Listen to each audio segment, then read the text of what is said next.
Why isn't the Bundesliga competitive? And there are many reasons that might surprise you because some actually help the fans quite a lot, but it might come at the detriment of the league. So let's get into it and see why Germany's top league just has no competition. And if I were to tell you that the last manager who wasn't in charge of Bayern who won a Bundesliga was Jurgen Klopp when he won back-to-back titles for Borussia Dortmund, and we all remember that was fantastic. However, that was around 10 years ago now, which is just ridiculous because Bayern have won 11 straight titles in that time. And there's also some come back to me with going, well, do you call the Premier League competitive? And personally, at the moment, I do, but in the past, I haven't because of Man City. And if you look at Man City, they've actually, in their last 5 title wins, won the league by around 7.6 points on average. And in Germany, Bayern have actually only won it by 7.4. So you could argue, well, Bayern just always get over the line, and there's actually teams competing in the league. However, they just can't get over the line like Bayern do, and that is a somewhat argument because I do agree the Premier League isn't competitive. Man City recently, up until the last couple of years. However, Germany just is completely dominated by Bayern Munich, and that is the main reason why the league isn't competitive, because you could argue Bayern Munich have a monopoly just over Germany and the Bundesliga. It's almost like Bayern Munich's youth academy for all the rest of the 17 teams in the league, because they see the talents coming through, they see the Robert Lewandowskis, they see the Mats Hummels, they see all this promising talent coming through, and then they can either get them on a free or a lesser deal, because normally with Bayern, because they have so much more money than probably all the other clubs, it's a sense that if a German player wants to stay in Germany but earn what they're worth basically on the market, they have to go to Bayern Munich. And it's just a complete double-edged sword for German teams other than Bayern Munich, because take Dortmund for example, they've been a massive feeder club to Munich over the last 10 to 15 years, and Lewandowski is a great example of it. Dortmund did not want to sell Lewandowski to Bayern Munich because it made them better. They had just come off a Champions League final where they narrowly lost to Bayern Munich. They could have easily won that final with Klopp, and with that, they didn't want to sell him because it strengthened them. However, with Germany, the best players ideally want to go to Bayern Munich because it's the most money, they'll have the best shot in Europe, and they'll have the best shot in the league. So it's either you sell them at the prime and you make 60, 70 million off them, or you let the contract run down and you give them away for free. So either way, it's normally they go into the club. It's just whether they want to sell them or let them go on a Bosman. And you literally just have to look at last summer's transfers for Bayern Munich. Rafael Guerreiro came in from Borussia Dortmund and Konrad Laimer came in from RB Leipzig. So these two have been massive players for both teams. Borussia Dortmund lost the title last season on goal difference, and Rafael Guerreiro is a huge part of that team. And Konrad Laimer has been a starter for RB Leipzig for 5 to 10 years now, and they just got them based on free transfers, which is a sense that Bayern basically just pick the best players in the league, and all the other clubs are just feeder clubs, like I said. And you might be wondering, as I did, why can Bayern spend so much more than everyone else in the league? And the main reason for that is the 50+1 rule. And if you don't know what that is, in Germany, in the Bundesliga, no private investor can have more than 49% stake in the club. It has to be 51% and above for club's members, which in Bayern's case, 8.3 is owned by Audi, and another 8.3 for Adidas, and then a final 8.3 for Allianz, and then 75% is owned by Bayern Munich club members, which essentially gives, it gives the fans a great experience in the German league. And this is why I love German football, and I'm completely envious of it, because they're allowed to keep the ticket prices low, the fan experience is great, and it's fantastic for the fans. However, like I said in the intro, comes at the detriment of the league, because obviously with that you can't have a Man City, a Newcastle, a Chelsea, because people like Roman Abramovich, he's not going to come in for 20% of a club because he wants to take over the entire thing and pump all his money into it, become a European giant and dominate and make loads of money from that. And a lot of these, venture capitalists like Todd Bowley, they want to make money off football clubs, and with the German teams, that is probably an afterthought, which in my opinion is really good, but obviously as an investor, it's nowhere near as good. And with Bayern Munich, they've made a lot of money from, one, developing their own players. Philipp Lahm is a great example, Bastian Schweinsteiger, great example.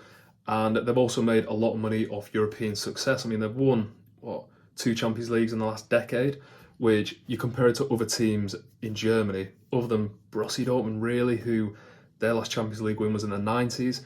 No other club can have that revenue coming in regularly. But also with the Bundesliga, not compared to someone like the Premier League, where the TV rights are distributed equally to all 20 clubs.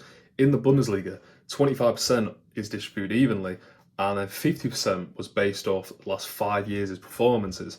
And if you're looking at it, if Bayern Munich have won the league the past 11 years, then obviously they're going to have a chunk of the TV money coming in compared to other teams. And it just seems like a ladder and, a pole that Bayern Munich are grease and no one can just catch them. And also with the TV rights, with international wise, before COVID, the Bundesliga only brought in about 300 million euros a year from international TV rights.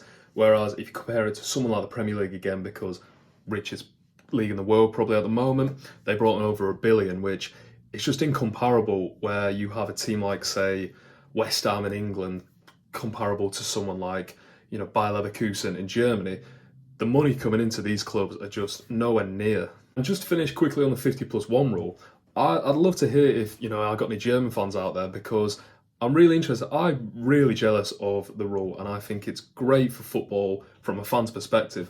Obviously, the league goes downhill a bit because it's less competitive, but with a fan's experience, it is brilliant in my opinion.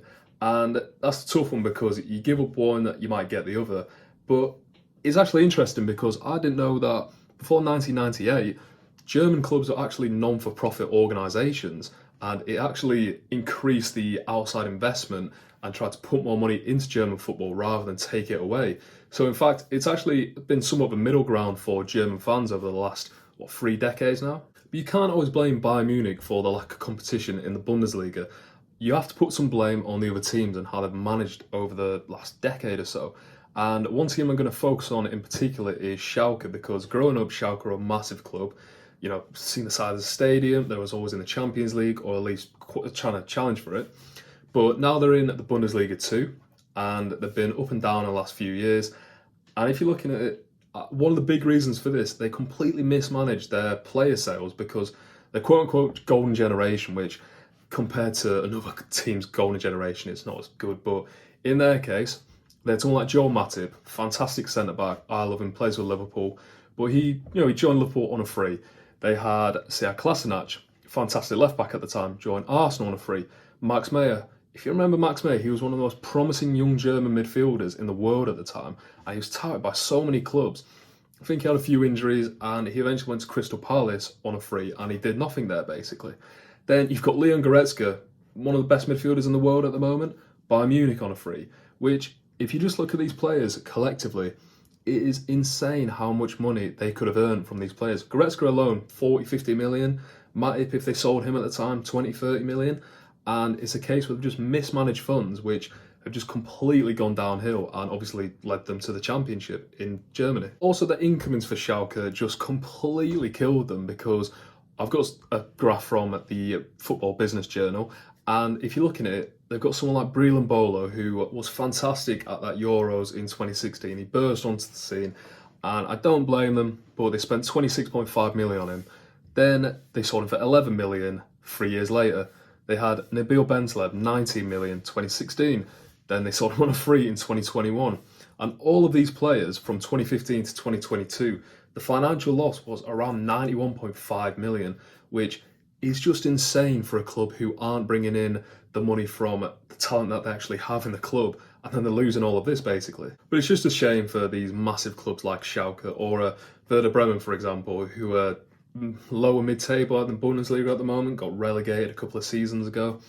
And it's a case where these massive clubs, where I remember Werder Bremen having Diego, Miroslav Klose, being massive clubs in the German league that are at least pushing for these titles. Whereas now, they just seem to be an afterthought. And yes, there are other clubs pushing at the moment. Dortmund are always in the race, and it's great to see Leverkusen this season, unbeaten at the moment. Xabi Alonso, one of my all-time favourite players. It's fantastic to see them doing so well.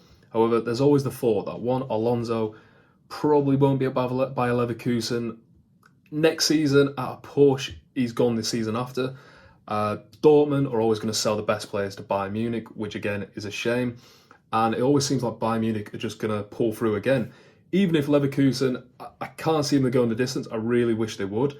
But Munich will just always somehow prevail. I mean, they've got Harry Kane now, maybe the best striker in the world, and it just seems a complete unfair league. But the big question with all of this, does it matter? Do German fans care? Does German football care? Does any of it mean anything? Because I went to Borussia Dortmund about 5 years ago, and it's the best stadium, the best atmosphere I've ever been to. It's a great experience, and it's so much better than the Premier League, and it's so much better than anything I've ever gone to. So, in terms of fans' perspective, unless you're a Dortmund fan who's constantly losing out, maybe you just really enjoy it and it's fantastic, and that's okay. You don't need to be challenging for titles every year. And also, you look at it with not privately invested like basically oil states for like Newcastle and Man City, the bubble might not burst as much as the Premier League or La Liga, because it seems like it might come eventually. And with, say, the Saudi League, it's progressing, and it's people think it's going away. It's not going away. They're going to keep on pumping money into that country. Then it could be a case that the Premier League might eventually burst, like with the Super League. The Spanish League might eventually burst. There's Serie A, which looks like it's on its way down at the moment, might eventually burst. Whereas the German League, it feels like they have that comfort blanket of the 50+1 rule that might save a lot of clubs, because they are essentially owned by the fans, not a 100% owned from a American businessman who cares nothing about the club. Well, in conclusion, it's Bayern's fault, but I don't blame Bayern for doing it, because if they can, why wouldn't you hoover up all the talent? And it's a case of Borussia Dortmund. They keep on pumping out all these young players, but they can't seem to win a title. And the amount of money that's come into that club over the last 10 years of all this, I mean, look at Jude Bellingham, 100 million. Usama Dembele, 130 million? It's a case where there's so much money rattling around that club. They're building the facilities better. I think they're always going to challenge Dortmund, aren't they? But it'd be an interesting case as well with Bayer Leverkusen if they can win the league this season. I hope they do, like I said. But that might push on a new era of football for Leverkusen, and it might make it more competitive. Who knows? I don't. But let me know what you think. If you think the German League is competitive, I mean, it's not, so you'd be wrong, basically. But if you enjoyed the product, fantastic. I think it's a great experience for fans, and I really like German football. I just wish it had a bit more competition, and like I could do with the Premier League, really. But yeah, let me know what you think. If you're new here, if you could subscribe, that'd be fantastic. I like putting content out like this where I can research it and learn more about different football cultures. I think it's great. And if you could comment, if you're Bayern fan, Dortmund fan, Leverkusen, Schalke, Werder, Bremen, whatever, let me know. It'd be great to hear from you. And just keep chatting about it, because, I like getting educated as much as you do. So, yeah, thanks for watching.